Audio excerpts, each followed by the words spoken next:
తెలంగాణలో సూర్య తాపం పెరుగుతుంది. ఎండాకాలం ఇంకా ప్రారంభం కాకముందే భానుడు భగభగ మండుతున్నారు. రాబోయే 3 రోజుల్లో మరింత అధిక ఉష్ణోగ్రతలు పెరిగే అవకాశం ఉందని హైదరాబాద్ వాతావరణ కేంద్రం తెలిపింది. ఆదిలాబాద్, మెదక్, ఖమ్మం జిల్లాలో గరిష్ట ఉష్ణోగ్రతలు నమోదయ్యే అవకాశం ఉందని పేర్కొంది. సాధారణం కన్నా 4-5 డిగ్రీల ఉష్ణోగ్రతలు ఎక్కువగా ఉండే అవకాశం ఉంది. మరోవైపు నిన్న ఖమ్మంలో 35, హైదరాబాద్లో 32 డిగ్రీల ఉష్ణోగ్రత నమోదైంది.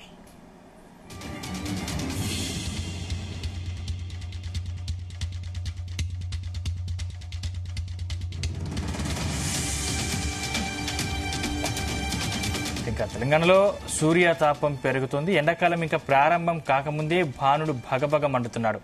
రాబోయే 3 రోజుల్లో ఇది మరింత అధికంగా పెరిగే అవకాశం ఉందని హైదరాబాద్ వాతావరణ కేంద్రం తెలిపింది. ముఖ్యంగా ఆదిలాబాద్, మెదక్, ఖమ్మం జిల్లాలో గరిష్ట ఉష్ణోగ్రతలు నమోదయ్యే అవకాశం ఉందని పేర్కొంది. సాధారణం కన్నా 4-5 డిగ్రీల ఉష్ణోగ్రతలు ఎక్కువగా ఉండే అవకాశం ఉంది.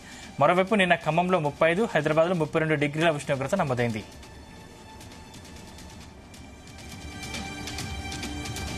ఇదే అంశానికి సంబంధించిన మరిన్ని పూర్తి డీటెయిల్స్ మా ప్రతినిధి యాకేష్ అందిస్తారు. యాకేష్. Sandeep, good morning.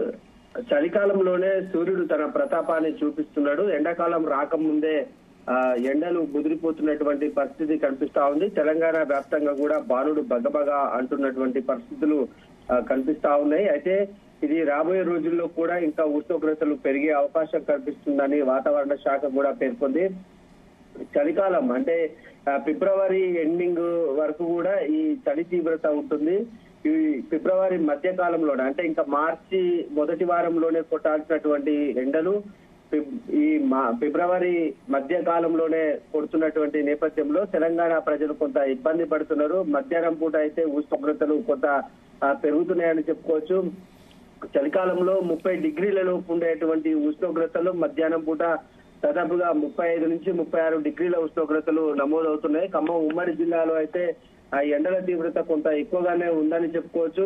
మిగతా జిల్లాలతో పోల్చుకుంటే ఖమ్మం ఉమ్మడి జిల్లాలో ఎండల తీవ్రత ఎక్కువగానే ఉంది. ఎందుకంటే ఇక్కడ సింగరేణి ఓపెన్ కాస్ట్లు ఉంటే బొగ్గు గనులు ఉన్నటువంటి నేపథ్యంలో ఈ ఎండల తీవ్రత కొంత ఆ ప్రభావంతో పెరుగుతుంది. దీంతో కొంత ఆ ప్రాంతంలో ఇబ్బందికరమైనటువంటి పరిస్థితి కనిపిస్తుందని చెప్పుకోవచ్చు. రాబోయే 3-4 రోజుల్లో కూడా ఇంకా ఉష్ణోగ్రతలు పెరిగే అవకాశం కనిపిస్తా ఉంది. సహజంగా ఈ శివరాత్రి వరకు కూడా చలి తీవ్రత ఉంటుంది.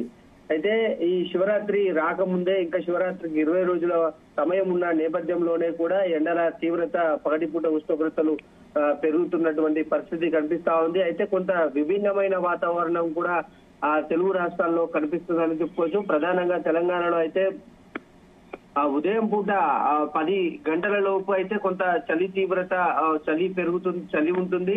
అదే సాయంత్రం 6-7 గంటల వరకు కూడా ఎండ ఉష్ణోగ్రత పెరుగుతుంది. తర్వాతకి సాయంత్రం పూట కొంత ఉష్ణోగ్రత తగ్గి మళ్ళీ చలి మొదలవుతుంది.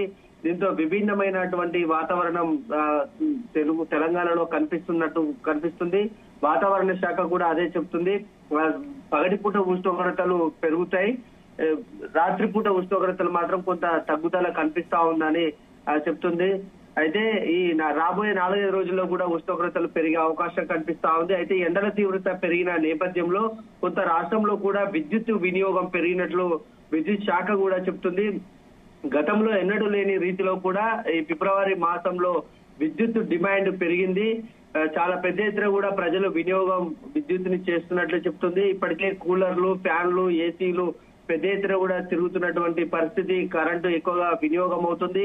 అటు పరిశ్రమలకు సంబంధించి కూడా విద్యుత్ వినియోగం పెరుగుతుంది అనేది కూడా అటు విద్యుత్ శాఖ చెప్పింది. రాబోయే 3-4 రోజుల్లో కూడా ఇంకా ఉష్ణోగ్రతలు పెరిగే అవకాశం ఉన్నదని చెప్తున్నటువంటి నేపథ్యంలో ఇంకా ఎండాకాలంకు వస్తే ఏ విధంగా ఎండలు ఉండే అవకాశం ఉందో కూడా ప్రజలు ఆందోళన చెందుతున్నటువంటి పరిస్థితి. గతంలో దాదాపుగా 50 డిగ్రీల వరకు కూడా ఉష్ణోగ్రతలు పెరిగినటువంటి నేపథ్యంలో ఈసారి కూడా ఎండాకాలంలో ఎక్కువగా ఉష్ణోగ్రతలు నమోదయ్యే అవకాశం మనకు కనిపిస్తా ఉంది.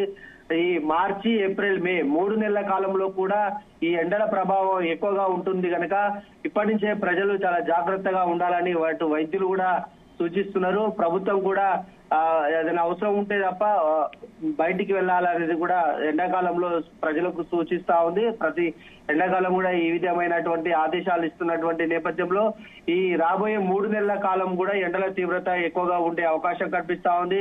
ఎందుకంటే ఈసారి వర్షాలు అధికంగా కురిశాయి, ఎండలు కూడా ఇది ఎక్కువగా ఉంటాయి అనేది ఒక అంచనా అయితే ఉన్నది సందీప్.